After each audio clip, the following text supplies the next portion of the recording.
बहुत early morning orders के लिए मुझे सुबह 3-4 बजे से उठकर काम शुरू करना पड़ता है और उस टाइम पे उठ के काम करना मुझे 2 रीजन से बहुत भारी पड़ता है। एक तो ये कि मैं रात को देर तक तैयारी कर रही होती हूँ, दूसरा ये कि आजकल मौसम ऐसा है कि कंबल से निकलने का दिल ही नहीं करता, तीसरा ये भी कि इस वक्त कोई हाउस हेल्प नहीं होती है, तो जो भी काम करना होता है वो सारा मेरे जिम्मे होता है और किचन को समेटना और बर्तन धोना भी। बट देन अगेन बगैर ख्वारी के करियर बनता भी नहीं है। मैं जब कभी अपने पेरेंट्स को कहूँ कि आज मैंने 16 घंटे काम किया, आज 15 घंटे काम किया, तो मेरे बाबा हमेशा अपनी जवानी के किस्से सुनाते हैं कि कैसे बड़े ऑर्डर्स के दिनों में वो एक एक हफ्ता फैक्ट्री में एक साथ गुजारते थे और इतने ऑल नाइटर्स पुल करते थे। I have seen people glorifying entrepreneurship. Job नहीं करनी चाहिए, किसी को जवाब नहीं देना, किसी की मुलाजमत नहीं करनी है, लेकिन बहुत सारे लोग शायद ये रियलाइज नहीं करते कि जब आपका अपना बिजनेस होता है तो आप एक नहीं बहुत सारे लोगों को जवाब दे होते हैं।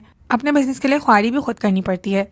जिस टाइम पे मैं जॉब करी थी मैं 6 से 7 घंटों में घर आ जाती थी और घर आने के बाद सारा टाइम मेरा मी टाइम होता था। अब तो वक्त का पता ही नहीं चलता, सुबह 3 बजे से 4 बजे से किचन में जाओ, रात के 6-7 बजे, कभी कभी 8-9 बजे तक भी किचन में काम करते रहो। मगर अल्हम्दुलिल्लाह ही अला कुल्ली हाल, क्योंकि ये वो रिस्क है जिसके हुसूल के लिए मैंने बहुत दुआएं भी मांगी हैं। उस वक्त जब लगता था कि सब खत्म हो गया और अब कभी कुछ वापस नहीं मिलेगा, मैंने अल्लाह ताला से रो रो के इस वक्त की दुआ की थी। तो अब जब अर्श से फर्श पर जाके देखा है तो उस अर्श की कदर भी उतनी ज्यादा है। और इतने घंटों खड़े रहने से फिजिकल तकलीफ तो है ही, मगर emotionally I am very content, very happy. In and other news, मुझे हाउस हेल्प भी मिल गई है, तो मेरा काम अब पहले की निस्बत थोड़ा सा आसान हो गया है।